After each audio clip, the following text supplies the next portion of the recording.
Hello दोस्तों, आप सबका स्वागत है एक बार फिर से एस्ट्रो गुरु चैनल पर। मैं आप सभी के लिए लेकर आया हूं टैरो विद कृष्ण में आज एक और सेशन। और आज का विषय है कि माता कालरात्रि का आपके लिए आशीर्वाद। माता का क्या आशीर्वाद आपके लिए है, माता का क्या संदेश आपके लिए है, वे आपके जीवन में क्या परिवर्तन, क्या बदलाव ला रही हैं या आपसे चाहती हैं कि आप करें, यही सब आज की रीडिंग में कवर करूँगा। इसके लिए 2 पाइल्स बनाई गई हैं जो आपकी स्क्रीन पर अब एक साथ दिखाई जा रही हैं। माता का शस्त्र खड्ग पाइल नंबर 1 रहेगा और कालरात्रि माता को गुड़हल का पुष्प बहुत पसंद है, तो वो पाइल नंबर 2 के रूप में है। तो एक तरफ एक शस्त्र है, दूसरी तरफ एक पुष्प है। दोनों में से जो आपको अच्छा लगे उसे अपनी पाइल मानिए और उसके अकॉर्डिंग आज की रीडिंग को देखिए, ये आपके साथ रेजोनेट करेगी। मैं आप सभी को बता दूं कि ये जनरल रीडिंग है और टाइमलेस रीडिंग है, तो जब से आप इसको देख रहे हैं ये वहीं से आपके साथ रेजोनेट करना शुरू करेगी। हर बार की तरह इस बार भी टाइम स्टैम्प्स को डिस्क्रिप्शन और कमेंट सेक्शन दोनों जगह पर पोस्ट कर दिया गया है। टाइम स्टैम्प पर क्लिक करके आप अपने पाइल की रीडिंग पर डायरेक्टली पहुंच सकते हैं। वीडियो फास्ट फॉरवर्ड हो जाएगा, बीच की चीज़ें स्किप आउट हो जाएंगी। जो लोग मुझसे पहली बार जुड़े हैं उन सभी का एस्ट्रो गुरु चैनल पर बहुत बहुत स्वागत करूंगा। आप सभी इस चैनल को सब्सक्राइब करिए, बेल आइकन प्रेस करिए, क्योंकि जब आप बेल आइकन प्रेस करते हैं तो नए वीडियोज़ की नोटिफिकेशन आपके फ़ोन पर आनी शुरू हो जाती है। और मेरे रेगुलर व्यूवर्स और सब्सक्राइबर्स, आप सभी के सहयोग और प्यार के लिए बहुत बहुत आभार। माता कालरात्रि के बारे में मैं आपको बता दूं कि शुंभ निशुंभ को देख करके, उनकी जो सेना थी जिसमें चंडमुंड भी थे, उनको देख करके माता का क्रोध बहुत तीव्र गति में आ गया। और उस तीव्र क्रोध के कारण उनके शरीर का जो रंग है उसे कहते हैं श्यामल हो गया, मतलब सांवला होता चला गया। और श्यामल होने के कारण उनका एक रौद्र स्वरूप सामने आ गया जिसे कालरात्रि कहते हैं। कालरात्रि का मतलब जो रात्रि के समान काली हैं, रात्रि के समान डार्क हैं और काल के समान अपने शत्रुओं पर भारी पड़ जाएंगी। उन्होंने चंडमुंड का वध किया, उन दोनों का सिर काट दिया उस युद्ध में। और सिर काट करके माता कौशिकी के चरणों में लाकर रखकर बोली, ये रहे चंडमुंड नाम के 2 पशुओं के सिर, ये भेंट स्वीकार करिए कौशिकी। तो कौशिकी माता का ही स्वरूप है। कौशिकी ने उनको कहा कि तुमने यह जो इन दोनों राक्षसों का वध किया है, इस चंडमुंड के वध के कारण ही आज से तुम्हें चामुंडा के नाम से जाना जाएगा। तो जो माता चामुंडा हैं वो कालरात्रि ही हैं। और इनकी अगर फोटोग्राफ आपने देखी होगी तो काफ़ी विभत्स रूप दिखाया गया है, लेकिन उसके बावजूद इनको शुभंकारी कहते हैं। शुभंकारी मतलब शुभ करने वाली। ये अपने भक्तों, अपने बच्चों के लिए शुभ करती हैं, केवल शत्रुओं के लिए, आतताइयों के लिए, राक्षसों के लिए जो आतंक मचाते हैं उन्हीं के लिए ये कालरात्रि और काल के स्वरूप में प्रकट हो जाती हैं। तो आज की रीडिंग को शुरू करने से पहले आपको एक बार बता दूं कि मैं एक प्रोफेशनल एस्ट्रोलॉजर और प्रोफेशनल टैरो रीडर भी हूं। तो आपकी स्क्रीन पर ये जो नंबर आ रहा है इसके ऊपर आप संपर्क कर सकते हैं अगर अपने लिए आपको एक पर्सनल रीडिंग सेशन चाहिए। ये व्हाट्सएप नंबर है, तो इस पर आपको कॉल नहीं करना है, इस पर केवल मैसेज करिए। मैसेज के थ्रू सारी इन्फॉर्मेशन मेरी टीम मेंबर आपको प्रोवाइड करेगी और आपकी हेल्प करेगी मेरे साथ आपके सेशन को बुक करने के लिए। तो चलिए आज की रीडिंग को शुरू करते हैं और आपकी पाइल में मिलते हैं।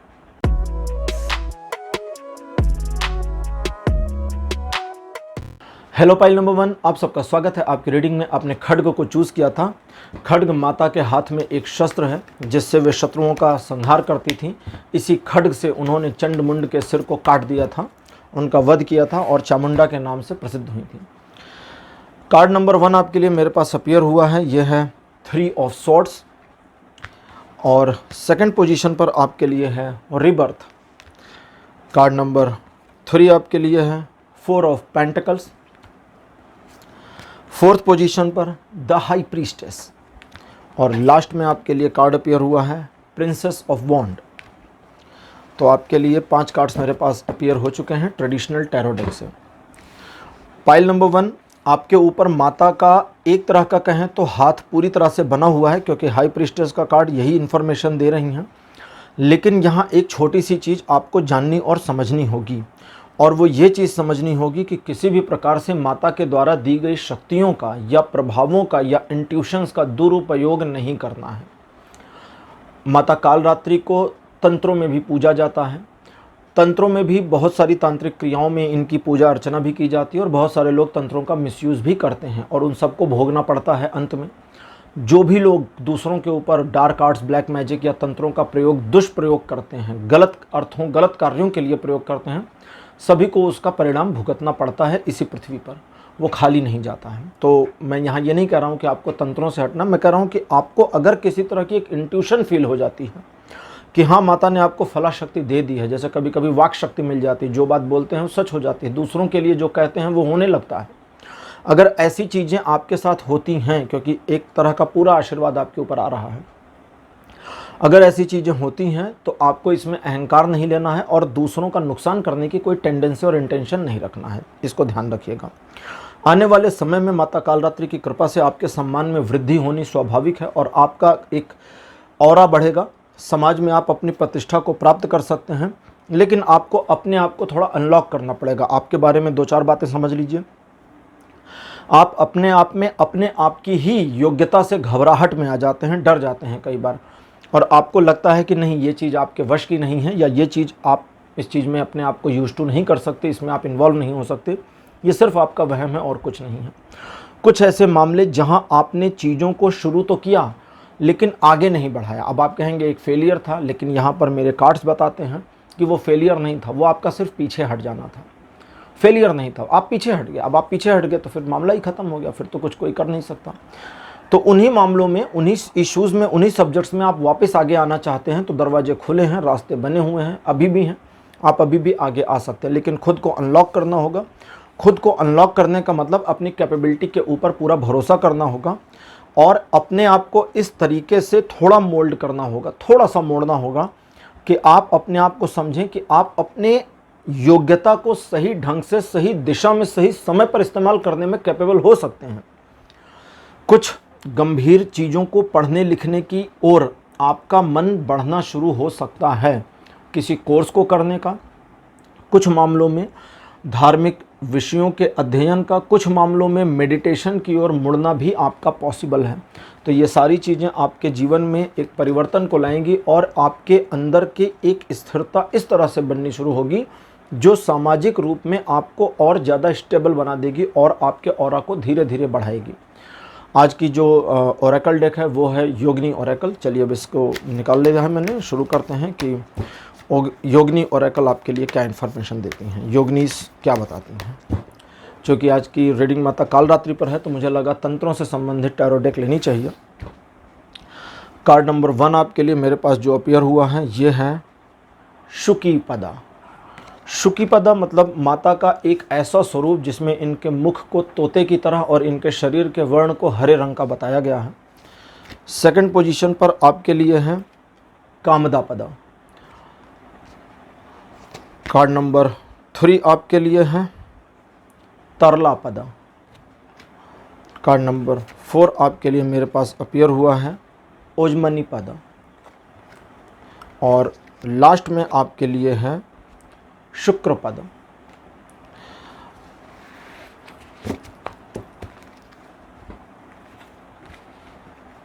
अब देखते हैं कि योगिनीस का आपके बारे में क्या कहना है। सबसे पहली चीज़ आप समझें कि आप अपने व्यक्तित्व में जो भी परिवर्तन आते हैं उसको आत्मसात करेंगे, आपको लाना नहीं है। ये परिवर्तन उस तरह का नहीं है जो आपको परेशानी में डाले या आपको किसी प्रकार के संशय में डाले या आपको ऐसा फील कराए कि ये परिवर्तन नहीं होना चाहिए और आपको ये पसंद नहीं, ये अच्छा लगेगा, खुश रहेंगे। ये परिवर्तन नहीं है एक्चुअली, ये एक्चुअली में आपके अंदर की कैपेबिलिटीज़ को बाहर लाना है, आपके अंदर के समझिए छिपी हुई ऊर्जा को उभारना है, ऊपर उठाना है, आपकी योग्यता को निखारना है। इस चीज़ को समझें। आपके आसपास जो इसको ऐसे समझें ना जैसे पत्थर होता है, पत्थर को छेने और हथौड़े से ठोक ठोक कर, काट काट कर, थोड़ा थोड़ा काट कर भगवान की या किसी बढ़िया सी मूर्ति को मूर्तिकार बना देते हैं। अब उसे क्या कहा जाता है? उसे ये नहीं कहा जाता कि मूर्तिकार ने मूर्ति को बनाया। मूर्तिकार ने तो सिर्फ उन यूजलेस पत्थर को हटा दिया, उस यूजलेस स्टोन को, मतलब उस भाग को हटा दिया जिसकी वजह से मूर्ति उभर कर आ नहीं पा रही थी, जिसने उसे छिपाया हुआ था। तो जो आवरण को ढके हुए था, उस आवरण को हटाने से वो प्रकट होगा जो अभी अप्रकट है। ईश्वर के बारे में भी यही कहा जाता है कि एक आवरण ईश्वर को कई बार ढक लेता है और वो आवरण हमारी ही एक तरह से हमारी ही आँखों पे पड़े पर्दे के समान माना गया है, जिसमें कहते हैं कि ये जगत माया है, माया इसलिए कहते हैं क्योंकि जब कोई चीज़ सचमुच में नहीं है, उसकी एग्जिस्टेंस नहीं है, तो उसे हटा देना बहुत आसान होगा। अगर आप इस जगत के, इस पूरी दुनिया के होने को अपने और ईश्वर के बीच से हटा सकें तो आपका साक्षात्कार तुरंत संभव है। लेकिन आपको अपनी सोच को और अपने सोचने के तरीके को रोकना होगा, हटाना होगा, क्योंकि वहाँ सोच काम नहीं कर सकती, वहाँ लॉजिक्स नहीं चलते, वहाँ पर कोई नियम, कायदे, कानून इस तरह के नहीं चल सकते हैं जो आपने अपने लिए, इंसानों ने अपने लिए बनाए हैं। उनके नियम अलग हैं। उनके नियमों का, जैसा कहते हैं ना कि ईश्वर के सोचने और ईश्वर के हमें पुरस्कृत या दंडित करने के तरीके अलग हैं। हमारी छोटी सी गलती हमें बड़े लंबे समय तक के लिए दंड का पात्र बना सकती है, और हमारी छोटी सी अच्छाई हमें बड़े लंबे और बड़े अहोभाग्य, महाभाग्य जैसे सुखों से पूरी तरह से परिपूर्ण कर सकती है। तो यहाँ आपके लिए है कि उन परिवर्तनों को जो आपके जीवन में दिखने शुरू हों, परिलक्षित हों, आत्मसात करते जाना है। आपको अपने बारे में लोगों को कम से कम जानकारी देनी है, ताकि लोग आपके बारे में सिर्फ उतने चीज़ों को ऑब्जर्व करें जो उनको दिख रहा है। सब कुछ खुद मत बताइए कि मैं इतना बढ़िया, मैं इतनी बढ़िया। वो लोगों को दिखेगा आप कितने बढ़िया, लेकिन अपने आप को थोड़ा सा आडंबर युक्त बनाए रखना है। एक जिसको कहते हैं ना, ग्रेसियसनेस को कंप्लीटली बना करके रखना है। ग्रेसियसनेस को का हिंदी शब्द होता है कि एक तरह से समझिए नजाकत। नजाकत तो थोड़ा सा वाइडली चला जाएगा उर्दू में। तो ग्रेसियसनेस का मतलब जहाँ आपका ग्रेस, जहाँ आपकी शाइन, जहाँ आपका ऑरा, जहाँ आपकी चमक निखर करके सामने आए, उसे बनाने की कोशिश करनी है। और जब वो बननी शुरू हो जाएगी, मतलब बहुत मुश्किल नहीं है, ये चीज़ें होती चली जाएंगी। जब वो होती चली जाएगी, बननी शुरू हो जाएगी, तो आपके लिए एक रिदम में आना आसान और पॉसिबल होगा। उस रिदम में आने के बाद आप ऐसे असाध्य कार्यों को भी हाथ में लेकर कंप्लीटली कर सकते हैं, जिन कार्यों को अभी प्रेजेंट टाइम में आप अपने हाथ में लेने से कतरा जाएं। यानी बड़ी योजनाएं, बड़ी परियोजनाओं पर आपका जोर चल सकता है। बड़ी योजना को आप सही तरीके से मैनेज करके अपने आप को सक्सीड बना सकते हैं। इस चीज़ को समझें। आने वाले समय में आप अपने आप में एक संतुष्टिदायक पोजीशन को अचीव कर सकते हैं लाइफ में। जो आपके एक प्रॉब्लम रही है, या आपने वो प्रॉब्लम फेस करी जहां आप हेजिटेट हो जाते थे, जहां आपको लगता था शायद आप इनकैपेबल हैं, आप उस कैपेबिलिटी को इस्तेमाल नहीं कर पा रहे थे, वहीं आपको ऐसा लगने लगेगा कि हाँ, आपकी कैपेबिलिटी का ग्राफ काफ़ी ऊपर आ गया है, बढ़ गया है, और अब आप अपने आप को उस तरह से यूज कर सकते हैं जिस तरह से आप चाहते हैं। आने वाले समय में जो बेहतर चीज़ें आपके लिए आ रही हैं, उसके लिए अपने आप को एक ग्रेसफुल पर्सनालिटी में कन्वर्ट करना आपके लिए बहुत ज़रूरी है। क्योंकि अगर आप अपने ग्रेस में नहीं रहते हैं, और जब ग्रेसफुल पर्सनालिटी बन जाती है, तो उस ग्रेसफुल पर्सनालिटी की वजह से आपके कॉन्फिडेंस में और मोटिवेशन में काफ़ी हाईनेस आ जाएगी, और वो जो वृद्धि है वो आपको आने वाले समय में इस तरह से अपने जीवन को संभालने, मोड़ने और संचालित करने में योगदान करेगी, जो आपके जीवन को एक नया आयाम देंगे और आपके सामाजिक दायरे को बढ़ाएंगे। और आपका समाज पर, यानी आपकी जो अपनी सोसाइटी आपके आसपास है, उस पर आपकी न सिर्फ पकड़ बनेगी, बल्कि आपके ऑरा में और आपके सम्मान में वृद्धि होगी। लेकिन एक चीज़ क्लोज करते करते वो मत भूलिएगा, जिसके बारे में कामदापदा और हाई प्रीस्टेस दोनों बता रही हैं, कि अगर कुछ ऐसे गंभीर विषयों का अध्ययन करने का मन आता है जिन्हें वास्तव में प्रेजेंट टाइम में आप सिर्फ सोचते हैं लेकिन कर नहीं रहे, तो उनके अध्ययन में धीरे धीरे अपने आप को इन्वॉल्व करना है। जल्दबाजी नहीं करनी कि बस 10 दिन में सीख जाएं या 10 दिन में समझ जाएं। इन्वॉल्व करिए, उस चीज़ को समझने की कोशिश करिए, और धीरे धीरे वो चीज़ जब आत्मसात होगी तो एक नया पुष्प अंदर खिलना शुरू हो जाएगा। तो पाइल नंबर 1 ये थी आपकी आज की रीडिंग। आज की रीडिंग आपको कैसी लगी, अपने एक्सपीरियंस, अपने अनुभव कमेंट सेक्शन में ज़रूर लिखिएगा। इस वीडियो को लाइक करिए, शेयर करिए, और चैनल को सब्सक्राइब करना मत भूलिए। अगले वीडियो में आपसे फिर मिलूँगा। Bye bye.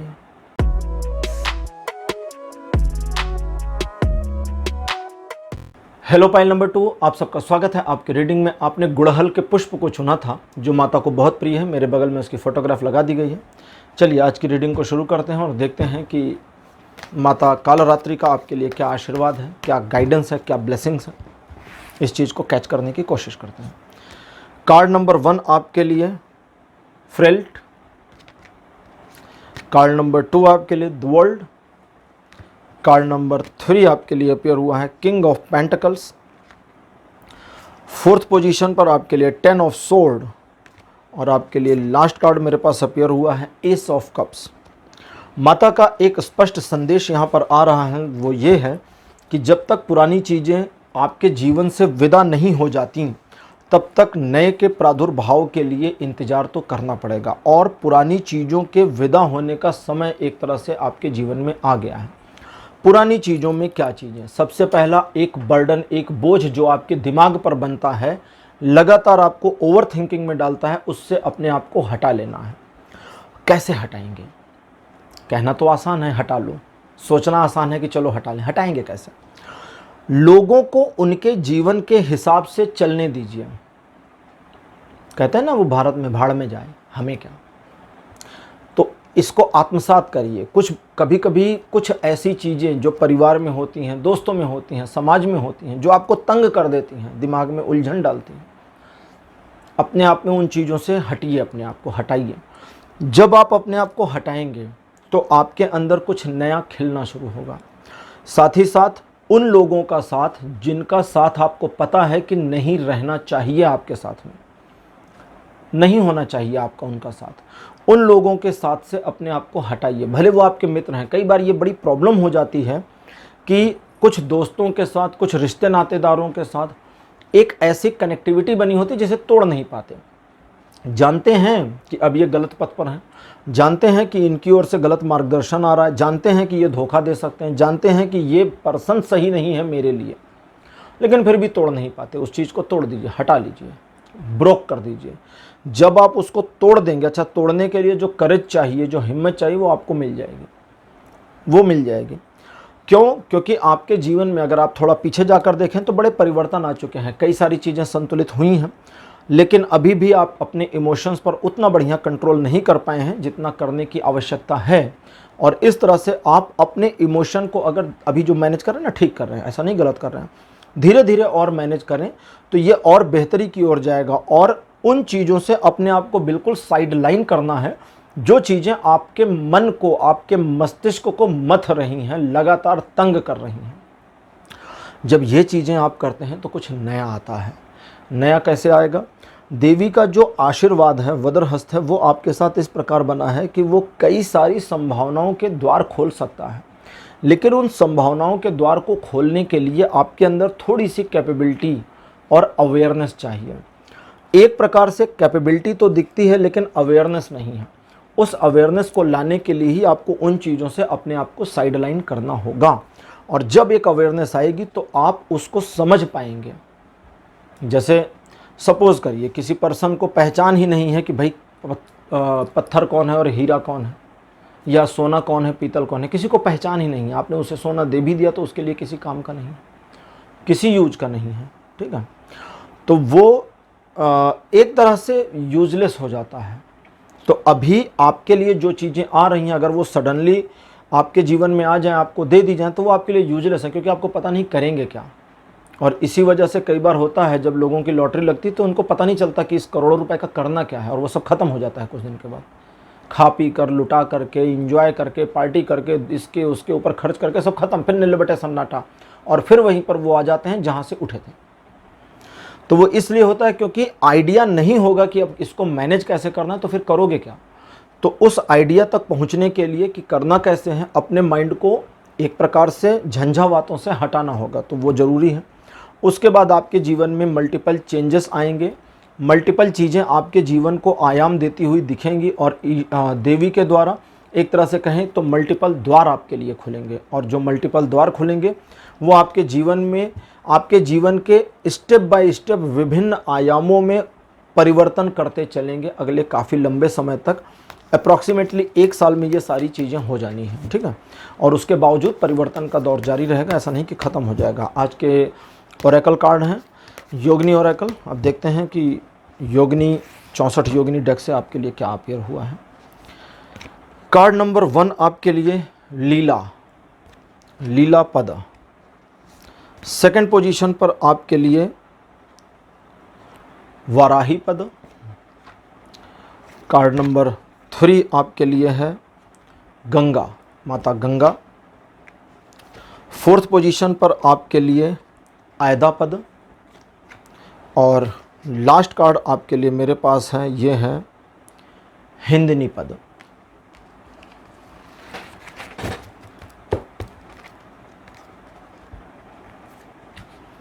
तो योगिनी ओरेकल से भी 5 कार्ड्स आ गए हैं। जब उन बदलावों के साथ में जो आप अपने अंदर लाएंगे, उन चीज़ों से खुद को हटाकर, तो आयदा पदा का कार्ड है जो बताती हैं कि आप अपने अंदर एक शक्ति का आभास करेंगे और इस शक्ति के आभास के साथ आने वाले भविष्य को बेहतर बनाने की एक लालसा सी आप में जगेगी। तो ये चीज़ का होना बिल्कुल स्वाभाविक है और ये होगा। इस पूरे सिचुएशन में आपको एक और चीज़ समझनी है कि जब चीज़ें बेहतर हो रही हों, ये भविष्य की बात है, जब वो मल्टीपल बेहतर चीज़ें आपके जीवन में आ रही हों तो घबराना नहीं है और एक हड़बड़ी में नहीं आना, जल्दबाजी में भी नहीं आना, ना तो हेजिटेट होना है, ना तो बहुत जल्दी जल्दी करना है चीज़ों को। इत्मीनान से समय लीजिए और सिचुएशन को समय के अनुसार विस्तारित होने का मौका दीजिए। जैसे आप अपने जीवन में चीज़ों को तुरंत ही, जल्दी से ही उसका एक आउटपुट चाहते हैं और उस जल्दी की वजह से आप चीज़ों को जल्दी जल्दी व्यवस्थित करने में बिलीव रखते हैं। लेकिन आपको आपके जीवन का जो आपका अभी तक का स्पैन है, अगर उसको ध्यान से देखा जाए तो आपके जीवन ने आपको ये सिखा दिया है, बता दिया है कि आपको धैर्य की ज़रूरत है, लेकिन वो धैर्य असल में आ नहीं रहा है। गंगा का कार्ड है, माता गंगा का कार्ड है, जो कहती हैं कि तुम्हारे जीवन में धैर्य तब आ जाएगा जब तुम अपने आप को और अपनी भावनाओं को नियंत्रित करने की नाहक कोशिश को बंद कर दोगे। देखिए, कई बार क्या होता है, हम अपनी फीलिंग्स को ओवर कंट्रोल कर जाते हैं और ओवर कंट्रोल में वो फीलिंग्स हमसे छूटती हैं। जब हम नॉर्मली कंट्रोल कर रहे होते हैं अपनी फीलिंग्स को नॉर्मली, तो हम प्रैक्टिकली भी चले जाते हैं, लेकिन जब हम एक्सट्रीम में होते हैं तो हम प्रैक्टिकल होना ही नहीं चाहते।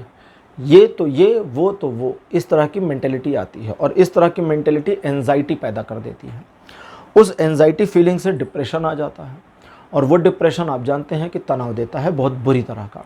तो गंगा माता का कार्ड है जो कहती हैं कि कुछ चीज़ों को बह जाने दीजिए, कुछ चीज़ों को बह जाने दीजिए, कुछ इमोशंस को बह जाने दीजिए। अब इमोशन को बहने का मतलब, कुछ इमोशन आपके अंदर से निकल कर बाहर चले जाने चाहिए। हर इमोशन आपके अंदर नहीं होना चाहिए, ठीक है। अगर हम पूरी दुनिया के लिए इमोशनल हो जाएं तो हम अपने परिवार के साथ क्या करेंगे फिर, बताइए। फिर परिवार ही नहीं रह जाएगा। तो हमारा पहला इमोशनल अटैचमेंट होता है फैमिली के साथ, फिर हमारी सोसाइटी के साथ, फिर हमारे धर्म के साथ में, फिर हमारे देश या जहाँ पर हम रहते हैं उसके साथ में।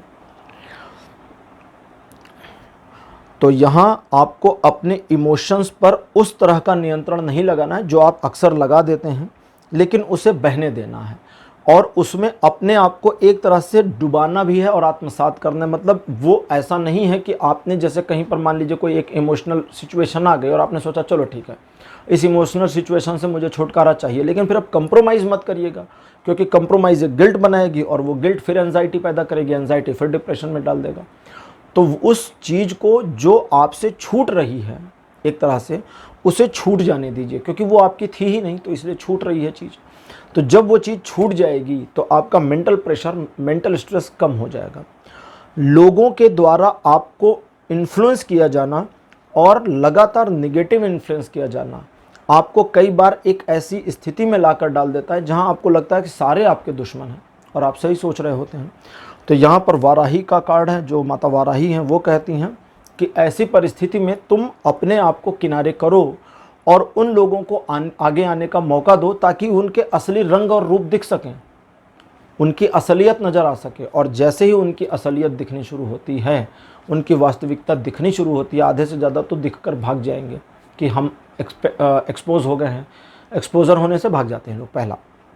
दूसरा वाराही का कार्ड जो कहती हैं कि और बाकी बचे जो लोग एक्सपोज हुए हैं उनसे निपटने के लिए हम हैं, तुम्हें चिंता करने की ज़रूरत नहीं है।